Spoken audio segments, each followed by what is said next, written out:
Allez, let's go. Alors, exercice 26, page 149.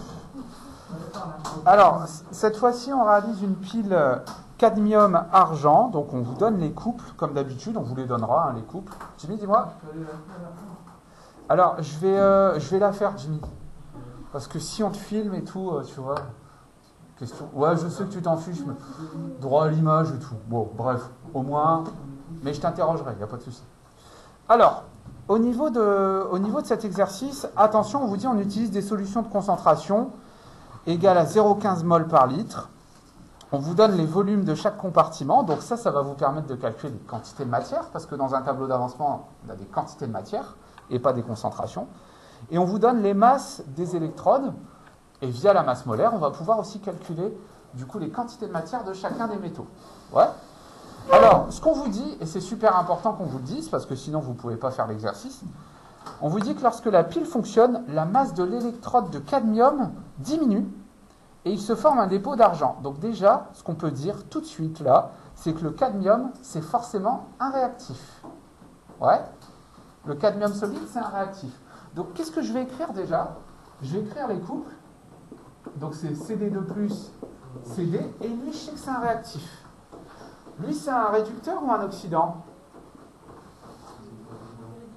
C'est un réducteur, hein. Il est à droite, c'est oxydant, réducteur.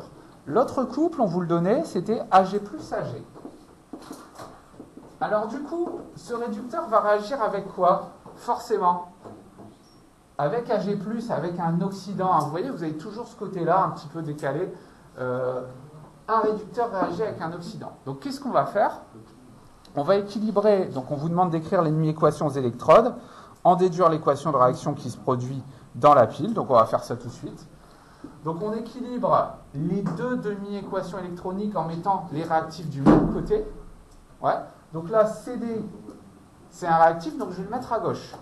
Ça va me donner CD2+, pour l'équilibrer, donc là on a un CD, on a 2+ ici, donc là je vais rajouter 2 électrons. Voilà. Donc là c'est mon réactif, il est bien à gauche. C'est bon. Ag+, dans le couple, il est déjà là. Donc là je vais mettre Ag+, Ag. Et Ryan, dis-moi. 1 plus 1 électron. Ouais, plus un électron, très bien. Alors du coup, on voit qu'on est exactement dans le même cas que l'exercice précédent. Là, on a 2 électrons. Là, on n'en a qu'un. Donc, qu'est-ce qu'il va falloir que je fasse? Il va falloir que je multiplie tout ça par 2. Ouais? Ça va pour tout le monde pour avoir le bon nombre d'électrons. Donc, 2 Ag, 2 électrons, etc., etc. Je vais sommer tout ça. Hop. Donc, l'équation de la réaction, ce sera donc CD solide plus 2 Ag+, aqueux. Ça va me donner quoi? Ça va me donner CD2+, plus 2 Ag. Voilà, donc là on a mon équation de réaction de la pile. À partir de ça, je vais faire un tableau d'avancement. Ok? Donc je vais la réécrire un petit peu plus haute. Je peux effacer ça? Oui. Ouais, ou je l'écris à côté? Je vais écrire à côté. Je vais écrire un petit peu à côté, j'effacerai juste après. Donc là, je la réécris ici, CD plus 2 Ag+. Ils vont pas voir sur la caméra. Ouais, ça devrait aller là. Je vais regarder, mais je pense que ça passe. Hop.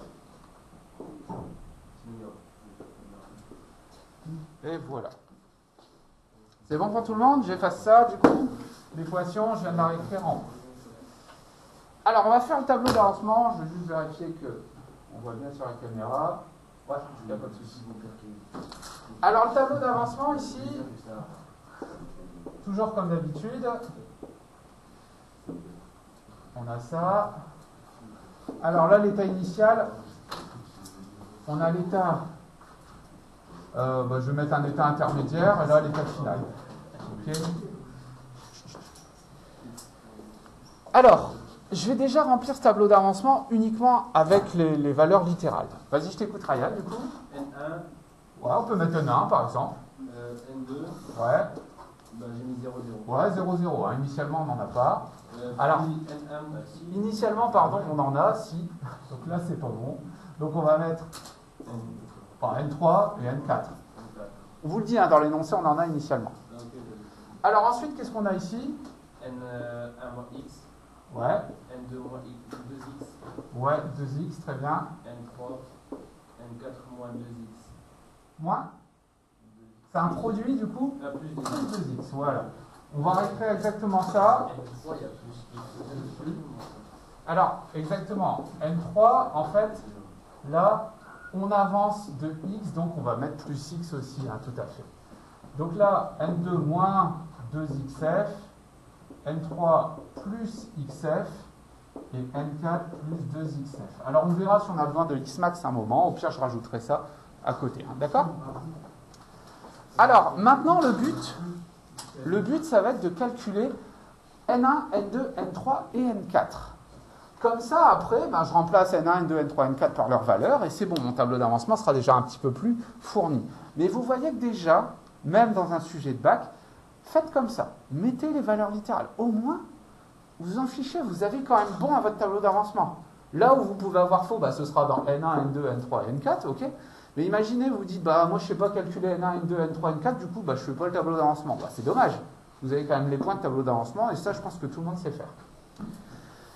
Alors, pour calculer N1, N1 c'est un métal. On vous donne la masse de l'électrode qui trempe effectivement dans la solution. On vous dit que c'est 30 grammes. Donc N1, ce sera la masse de l'électrode divisée par sa masse molaire. Donc ce sera 30 divisé par la masse molaire du cadmium, on doit vous la donner. C'est 112,4. Alors ça donne combien ça 0,27 mol. Très bien. Deux chiffres significatifs uniquement. On a 30 grammes donc. Deux chiffres ici, on en a 4 ici, mais tant pis, c'est le 2 qui l'emporte. Donc là, on a 0,27 mol. Donc N1, je sais que c'est 0,27. Ouais. Elle n'est pas totale la réaction du coup. Ben, on va voir ça. Okay.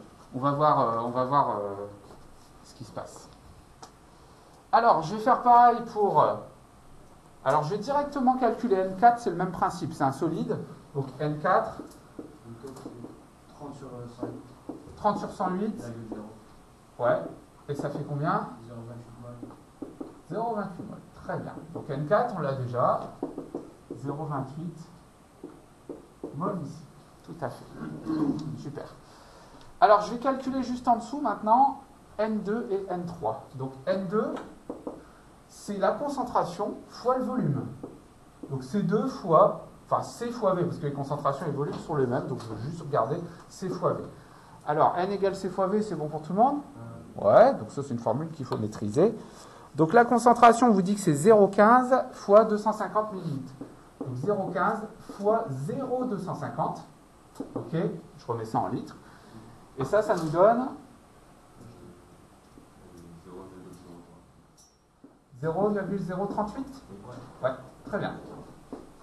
Donc ça, ce sera N2, mais c'est aussi égal à N3. Hein.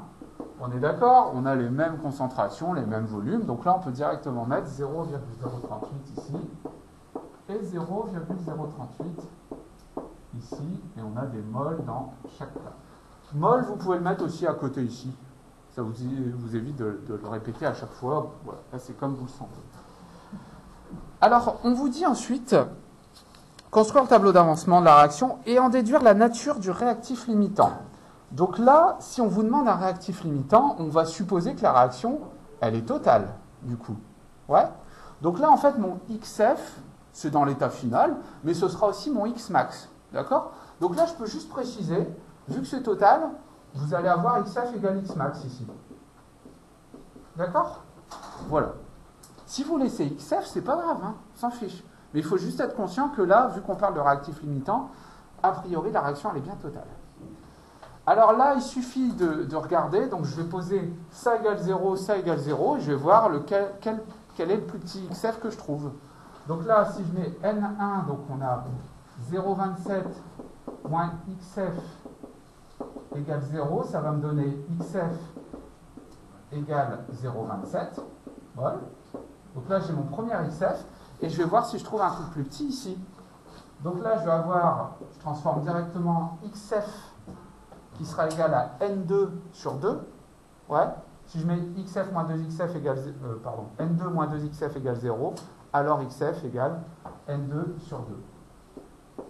Donc N2, c'est quoi? C'est 0,038 sur 2. Donc ça va me faire 0,038. 19 mol. Donc ça, c'est mon deuxième XF que je calcule. Évidemment, celui-là est beaucoup plus petit.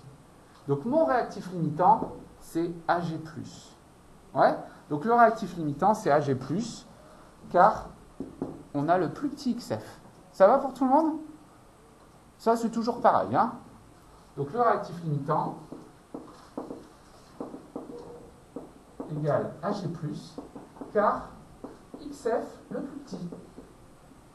Alors mon XF, hein, encore une fois, c'est pareil que mon Xmax ici. On suppose que la réaction est totale. Ouais. Donc là, si je calcule le taux, en fait, ce sera égal à 1. C'est juste ça que ça veut dire. Alors, maintenant, qu'est-ce que je peux faire? Si je veux, mais ce n'est pas explicitement demandé, je pourrais m'amuser à écrire les quantités de matière dans l'état final.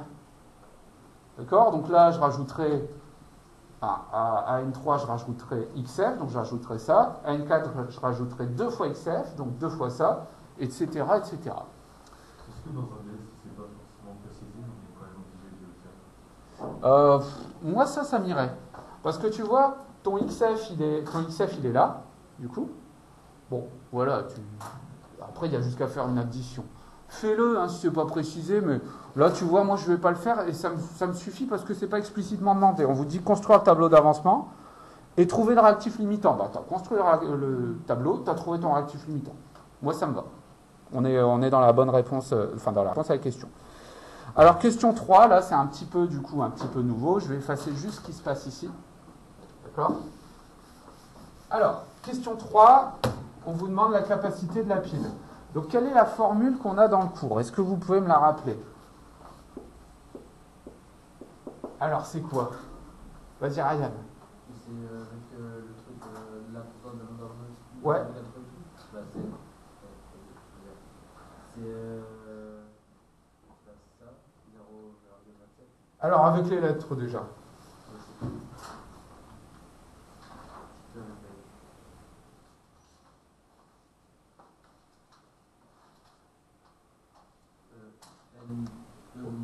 Ouais, c'est la quantité de matière en électrons fois NA.